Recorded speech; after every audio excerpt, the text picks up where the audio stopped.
کوفہ کی سرزمین پر ایک بڑا ہی امیر کبیر شخص رہتا تھا جو اپنے قبیلے کا بڑا معزز تھا اور بہت ہی زیادہ علم والا تھا۔ لوگ اس کی بہت عزت کرتے تھے۔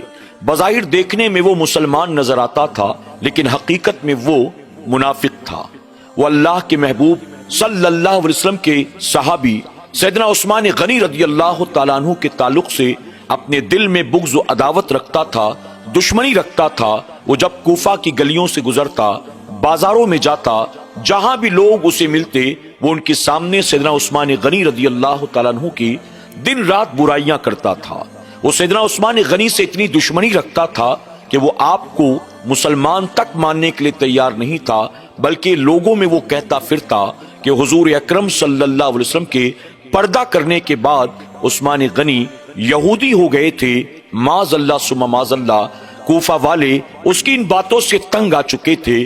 کبھی کبھی لوگ مار پیٹ تک کے لیے آمادہ ہو جاتے، لڑائی جھگڑے پر آمادہ ہو جاتے، لیکن چونکہ وہ اپنے قبیلے کا بہت معزز انسان تھا، اس کے دفاع میں اس کے قبیلے کے لوگ آ کر کھڑے ہو جاتے اور وہ ہر بار بچ جاتا تھا۔ ایک مرتبہ کوفہ کے لوگ اس کی حرکتوں سے تنگ آ کر ایک ارجنٹ میٹنگ کال کرتے ہیں۔ اس میٹنگ میں تمام قبیلے کے لوگ جمع ہوئے رائے مشورہ کرنے کے لیے آخر اس انسان کو کیسے ٹھکانے لگایا جائے، اسے کیسے سبق سکھایا جائے۔ ایک شخص نے کہا، ہم ایک کام کرتے ہیں، تمام قبیلے سے ایک ایک آدمی لیتے ہیں اور تمام قبیلے کے لوگ جمع ہو کر اسے ایک بار میں قتل کر دیتے ہیں۔ ایسے میں اس کا قبیلہ کسی ایک قبیلے کا دشمن نہیں بنے گا، بلکہ تمام قبائل سے اس کا قبیلہ مقابلہ نہیں کر سکے گا۔ لوگوں نے کہا کہ تمہاری رائے بہت اچھی ہے۔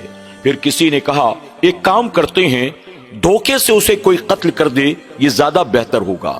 لوگوں نے کہا یہ رائے بھی اچھی ہے۔ ابھی وہ آپس میں تبادلے خیال کر رہے تھے کہ ایک بوڑھا آدمی کھڑا ہوا اور اس نے کہا کہ ایک کام کرو، اس سے پہلے کہ ہم اسے سبق سکھائیں، ہم امام صاحب کے پاس جاتے ہیں، ہمارے جو امام ہیں ان سے بات کرتے ہیں اور ان سے اس منافق کے بارے میں بتاتے ہیں، شاید ہو سکتا ہے کہ کوئی ایسا وہ راستہ نکالے کہ اس کی اصلاح بھی ہو جائے اور وہ مرنے سے بھی بچ جائے۔ لوگوں نے اس بوڑھے کی رائے کو قبول کیا اور کہا، چلو امام صاحب کے پاس چلتے ہیں۔ دوسرے روز تمام قبیلے والے جمع ہو کر نماز فجر کے بعد امام صاحب کے پاس آتے ہیں اور امام صاحب کے سامنے آ کر سارا معاملہ بیان کر دیا۔ امام صاحب نے کہا کہ ٹھیک ہے، تمہیں پریشان ہونے کی کوئی ضرورت نہیں ہے، میں اس سے بات کروں گا اور ضرور میں اس کی اصلاح کی کوشش کروں گا، اور مجھے یقین ہے اللہ تبارک تعالیٰ میری مدد فرمائے گا اور اس کے دل سے سیدنا عثمان غنی کے لیے جو دشمنی اور بغض و عداوت ہے اس کا ضرور خاتمہ ہو جائے گا۔ تمام قبیلے والے امام صاحب کی اس بات کو سن کر مطمئن ہو کر اپنے اپنے گھر واپس چلے گئے۔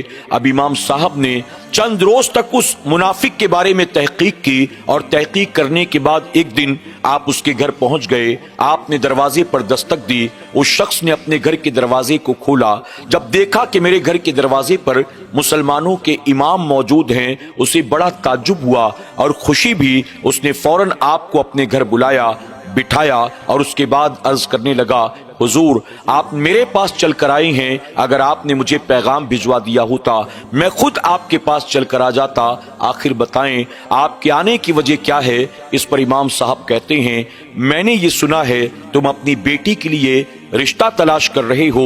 اس نے کہا، حضور آپ نے بالکل صحیح سنا ہے، آپ فرماتے ہیں میرے پاس تمہاری بیٹی کے لیے ایک بہت اچھا رشتہ ہے، اگر تم کہو تو بات آگے بڑھائی جائے۔ اس نے کہا، حضور آپ اگر کوئی رشتہ لے کر آئے ہیں تو ظاہر ہے بہتر ہی ہوگا، آپ بتائیں لڑکا کون ہے، کہاں رہتا ہے، پڑھائی لکھائی کیا ہے؟ امام صاحب کہتے ہیں فلاں آبادی میں رہتا ہے، بہت نیک ہے، لوگ اس کے تقوی و طہارت کی قسمیں کھایا کرتے ہیں، بہت عبادت گزار ہے، نیک ہے، پرہیزگار ہے، حلال روزی کماتا ہے، اپنے ماں باپ کے حقوق کو ادا کرتا ہے، ہر کوئی اس سے خوش ہے، اسے دعائیں دیتا ہے۔ اب جب اس شخص نے یہ ساری تعریفیں سنی، خوش ہوتا چلا گیا۔ اس نے کہا، حضور میری بیٹی کے لیے اس سے بہتر رشتہ مل ہی نہیں سکتا، کیا ہی بہتر ہو آپ اس لڑکے کے گھر والوں سے بات کریں اور میری بیٹی کا نکاح اس لڑکے سے کروا دیں۔ امام صاحب کہتے ہیں میں نے تجھے اس لڑکے کی ساری خوبیاں تو بتا دی،